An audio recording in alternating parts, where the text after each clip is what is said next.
Oh man, it's been a week full of mocking stuff. What's up, guys? It's Kai with TK Speed Shop, and today we're really not working on nothing. It's kind of more or less the update video, give you some insight on what we've been working on with the Dodge truck, and to kind of go over some plans, some ideas, and maybe we can come together and think of something. So, first things first, let me show you what I've been doing off camera. Oh man. Oh man. So, last video, it was pretty much a frame. This video, well, we kind of, yeah. Everything is back together in a mock stage. Okay? We're gonna pull back for a second. So, I wanted to get all this stuff mocked together. I felt like putting all this stuff back together wasn't like video worthy. So we got the cab back on. We got the bed back on. Everything's where it's supposed to be at. The bed is not mounted. The bed's in the correct position, but the bed is not mounted. The cab, on the other hand, is mounted. Now, let's go over some stuff. First and foremost, if you guys remember, this is a 92 frame, 91, 92, I can't remember. It's a later frame. If you get on the internet and you look, they sell body mounts for 72 to 85 or something like that, and 86 to 93 or whatever. I didn't think that was gonna be an issue. It was an issue. What I did to alleviate that issue, on the other hand, is I kept everything. So when I disassembled all of this, and along with the white truck, I kept everything. So the bottom half, I don't know if you can see it, maybe. The bottom half is the 90s era bushing, where the top half is the 70s era. It went together like nothing. So, and I didn't want to have to buy no aftermarket body bushings because they sell poly bushings. They don't really sell the rubber bushings for these. And I've read somewhere that the poly bushings on these old trucks stress the metal because it's like super stiff, and the rubber's a little bit more breathable.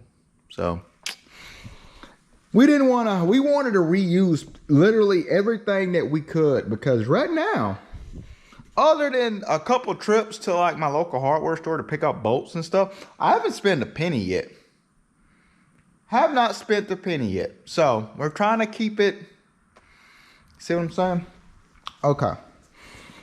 Let's move on to issue number one. This core support is not the 70s era core support.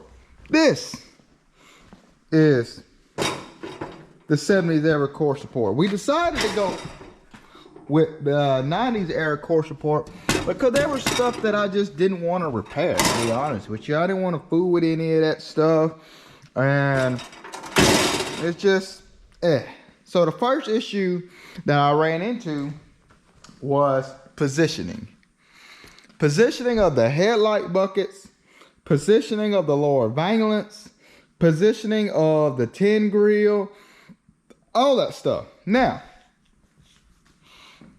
if you don't know, the later core supports from 81 onward are different than the earlier core supports. Let me get you out that light. The first thing that I noticed that was different was how it mounted. On the earlier frames, we had a pedestal mount that came out right here and bolted up. Right there where that hole's at. That's how the old one mounted. Where with the later models, you know, it's kind of like a sandwich body bush in a way. Which we was able to reuse the 92 stuff. Again, no poly crap. Didn't want to use no poly stuff. That worked perfectly fine as far as me getting the core support on that. I can't English. Let's talk about the grill. So the grill, I had to, first there's like this little edge that I had to knock down.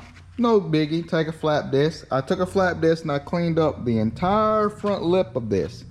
That allowed me to lay this on here on the top side without having any issues. I was able to reuse 2 factory holes. Everything lined up exactly how it's supposed to be. Now, issue number 2 when using this. You cannot reuse your original LAC system that the earlier models used, where you can just reach your hand up underneath here, pop the hood, be done. No, this switched to the whole cable driven thing. And to be 100% honest with you, you could probably modify this core support to do that. I'm gonna run hood pins. So if that's something that you're kind of on the fence about, modify it. We're hot rodders. I mean, I don't see no issue. Other than that, the top side of everything bolted up, lined it up. Behind this grill, the fender bolts, everything lined up until we get down here. So on this valence, everything is somewhat good right now. I don't have the best fenders to do a complete mock-up, but this will get me in the ballpark area of where I need to be at. So right here on my front light, I'm having issues. As you see, it's not sitting all the way back. It's not sitting all the way back because there's a spot in here inside the inner fender that I'm gonna have to like massage a little bit. So far, I don't have any issues with that. As you can see, even as it sits right now, this entire front end is very sturdy. I'm gonna add little mounting tabs and stuff to kind of stiffen it up some more, but so far, no issues. The valence went in. I'm just using zip ties right now to hold it together. You would use factory, you know, screws. They're self-tappers, but they're screws. You would use the factory ones to put back in there. All that stuff lined up. Over here, you can really see the problem though. So I got this side mocked up, but this side I left open for demonstration purposes. When you go to put your bucket in here, it's not gonna fit up here, because if you try to position it up here, it's gonna collide with your grill. They changed the headlight pockets on these trucks later on, and you can make it work, but you're gonna end up with a situation like this. See how I got this wire? You see the top of my, yeah, that's the top of my headlight bucket. Now, I don't have an issue running it like that. You might have an issue running it like that. Now, does it work? Yes, it does work. The inside of this, the inside of my pocket, I have bolted to the core support. On the back side, you can see where I have lock nuts and washers to locate that. All I did was take this on the back side here. You see these little spots right here, these little divots? Well, they don't collide with anything. Let's get you a little, you see all that space you have in there? Right there, I just took a little drill, I tapped it, sent a screw through it, screw went on through to the other side, made my pilot hole, bam, bolted it in, no problem whatsoever. Don't have any issues with that. I gotta do the same thing to this side, and then that'll be squared away. The bumper's gonna be a little bit different. So I haven't did any mocking or any test fitting on this particular yet, but I'm pretty sure the later bumpers will fit. I don't know if it'll cause any issues with my valence just yet. We haven't got that far, but right now we're just gonna run it bumperless. Inner fenders, the later model inner fenders do line up completely perfect with the earlier fenders. They're all the way down to the bolts. So that's something you can cross off your list, as that fits perfectly fine. Everything looks good. Everything looks great. So that's kind of where we're at as far as like mock-up. None of this stuff is really bolted on. There's a couple bolts here and there just to see. With us using this later support, we're able to get more readily available radiators. So I can switch from the earlier style radiator, that's a fortune apparently, to the later style radiator, which is, you know, way more reasonably priced. And I get to, you know, use a shroud now, because I don't know why I'm pointing or anything like that, but I have a shroud that I can use off a later Dodge, so we won't have to worry about losing the fingers anymore. That kind of pulls all of that together, and I mean, it looks good. You can also see how low the truck is in the comparison now, finally, to after we did the swap. You can see these similarities in the bed down there. We're gonna have to find us like a 70s aero bed. We're just gonna have to. The body lines match up, but the way the body itself is positioned, I'm not a fan of it. We're gonna have to do something about that. That's on the to-do list. Now let's get into something else that I did off the camera. If you paid attention to my community tab on YouTube, because I do a horrible job of like utilizing my Instagram, so I need to start utilizing my Instagram. Let me show you something that we did on the inside of the truck. Okay. Now, buzz, I gotta change those out. We got bucket seats. And not any kind of bucket seats. We got some Hellcat bucket seats. Alcatraz, Alcatec, Alcacur, whatever you want to call them. They're from a 2020 Challenger. Now, these popped up on the Facebook Marketplace and I saw them. And because they was for a Challenger, I had to have them. Because the Challengers have this feature on both sides. I wanted that. So they are mounted to the floor. They sit in here perfectly. And now we're in the quest of a center console. Now, how did I mount those Hellcat seats in this truck? Well, let me tell you. I had not one, but two bench seats. This is from the 90s parts truck, and that one's from the 72. As you can tell, they're just sitting flat on the floor. They're sitting flat on the floor because they are being used. So, I basically took the Hellcat seats and stripped the entire bottom off. And when I say I stripped the entire bottom off, I mean the rails, all that stuff. Here's the other one. It's a slider. I stripped all of it off. And I literally put the stock truck seat mounts up underneath it. And I used the top or the front of the Hellcat mounting tab. And I pretty much had to drill a hole in the rear mounting tab to line it up. Once I did that and I snugged them together, they kind of just came to. And the cool part about using these, oh yeah, we was able to retain that, and it's pretty clean. Now, they're not functional as far as like moving up and forward. I got to get a piece of the wire and run from one side to the other. And I need to do something with this side, because that side has the 72 brackets. And if you didn't know, on the earlier trucks, the 72 brackets have like this little wide thing that pops out on the side. So we got to get that cut and cleaned up. But they're in there. They're comfortable. They sit up against the glass all nice too. They're not up against it, but they're nice.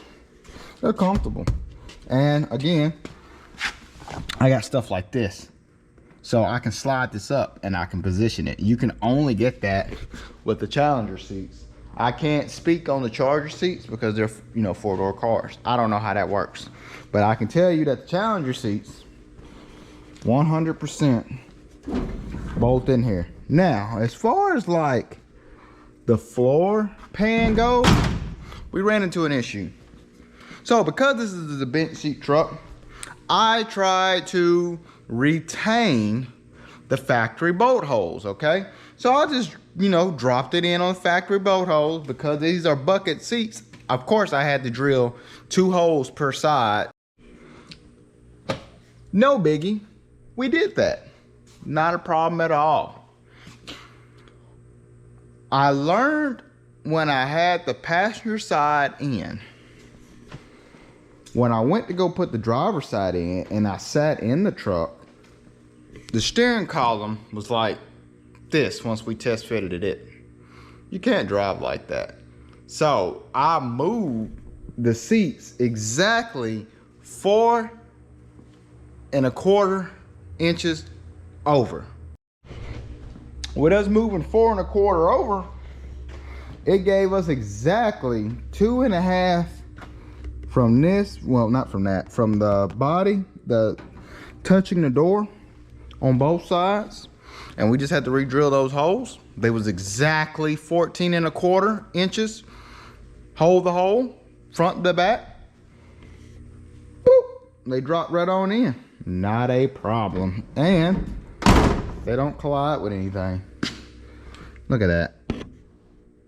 Perfect.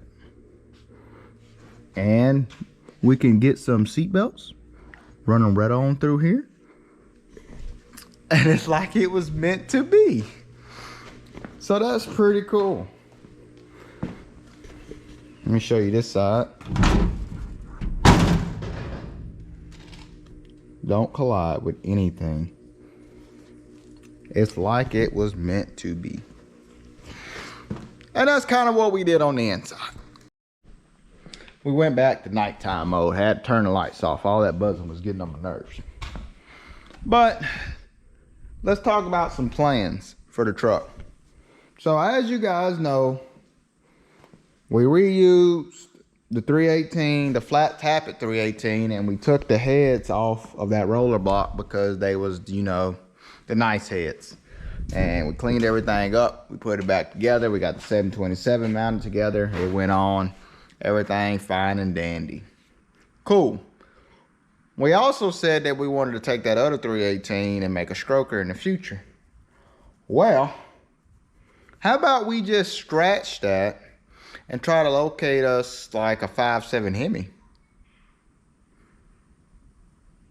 Comment down below, maybe. I don't know. We need to do an interior overhaul on this.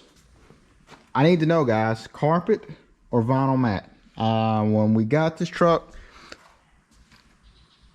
3 years ago, there's like literal mold everywhere. I smell like hot dog shit, but you know, we got busted up ass dad. Is that, what is that? Ooh. Ooh. Yeah, we're just gonna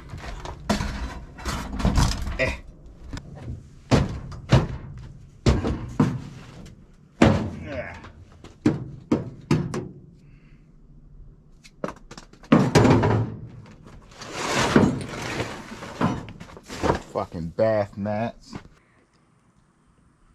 If you haven't seen that video, that's like the second video of this truck in the playlist. That was like 2.5, almost 3 years ago. Truck looks completely different.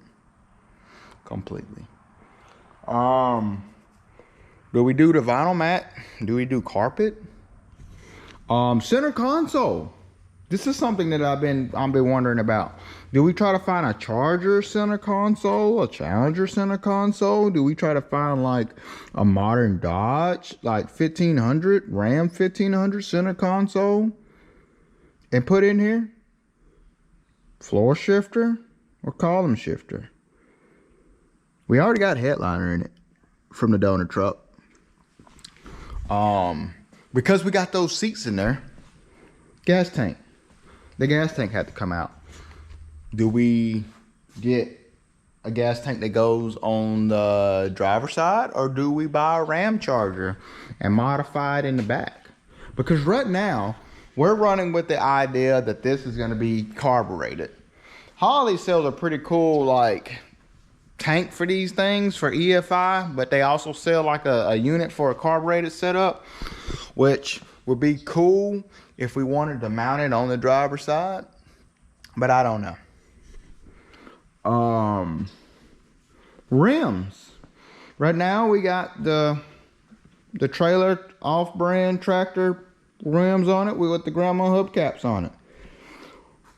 I want to bring this truck down. I'm going to be 100% honest with you. I thought the truck was going to be a little bit lower than this. It tucks nice, but I thought it was going to be a little bit lower. Right now, we're running 235, 75, 15s all the way around it, okay? That gives us a 28.9 sizing, okay? So we're running a 28.9 tire. Can we get that down to 27? Is there a combination of us getting like a 20-inch rim and 35, 40 profile and 255 or something like that? Can we get it smaller?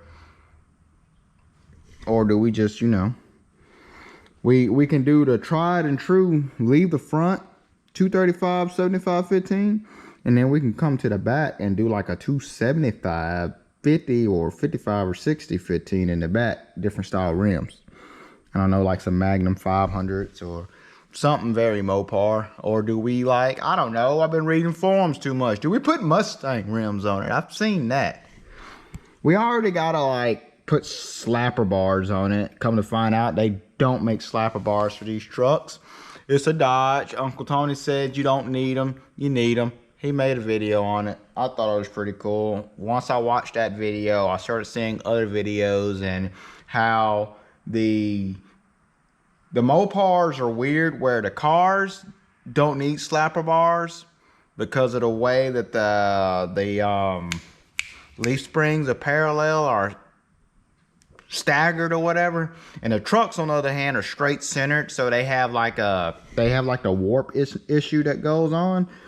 And that led me down a freaking rabbit hole where I found out that you can buy a set of C10 stuff and put them down there and they'll work. Lakewood brand, I like 21715 part number, something like that. We're gonna probably have to do something like that too, but we'll cross that bridge later. More or less, we just need some ideas, guys. We really do. For ignition, I was gonna run the Asus setup on this truck, but it's the time of the year where we got a lot of holidays going on. Funds are getting a little bit whoop-de-whoop. So we're probably gonna have to wait on doing the Asus. So we might just have to run it carb for the time being instead of doing the EFI stuff off the dump. Which means that I can't get the EFI set up for the distributor, like the CDI box. So to alleviate all that stuff, I'm guessing we're gonna have to do like the GM HEI ignition module swap on it, which I got the little bracket that they sell, the bolt to the bottom of the distributor that you can run that, and we can wire that into it and we can get it running like that. It's sacrilegious. I didn't want to do that, but it's cheaper for me to do that right now than it is for me to go buy a whole EFI system and try to figure all that stuff out. So for the time being, we'll just get it to good enough to where we can crank it up, fire it, run, and go forward. Headers. The Jag headers, I've seen a lot of bad reviews on. I've seen some bad reviews on the hooker headers. A lot of people like the Higman headers. We might buy a set of Higman headers. I don't know. I got to do a little bit of research on that. We got a lot of stuff we got to figure out. But if you guys got any ideas on exactly what we can do or what you like to see done, that'd be awesome. Meanwhile, I'm going to try to get the rest of this stuff mocked up. Because once I get this where I want it, I'm taking all of this back apart. I'm pressure washing that. We're stripping all the paint off of it, and we're going to paint it back this factory color. So I'd rather do all my mocking up and stuff now while it looks grody. But yeah, I wanted to get you guys a video. Sorry we're not really doing any work, but a lot of work has been done. You guys don't know, or if you're a content creator or whatever, it's really, really hard to focus and get stuff like this, like getting body stuff off and done and put back on and record at the same time. Because something that could take me 10, 15 minutes just going to do it myself, it takes an hour plus or so when you're recording, because you got to think of positioning, camera positioning, GoPro dying. That's my problem. I deal with a dying GoPro. It's a number of things that goes into it. So something that seems like it takes 10 minutes on camera, it takes like an hour, I promise. And getting all this stuff, having to sit here and like micromanage this camera while I'm putting the bed on, while I'm putting the cab on, and all that kind of stuff. And me saying stuff off camera angrily. I try to keep my cussing to a minimum when I am on camera, and it still kind of sneaks through. But now I'm rambling at this point. I want to thank you guys for all the love and support. Any comments, any ideas, drop them down below. I literally read every comment. I take every comment seriously. So we're trying to get this back together before the end of the year so we could drive it down the road again. Who would have thought that this truck would be back together like this? See you in the next video.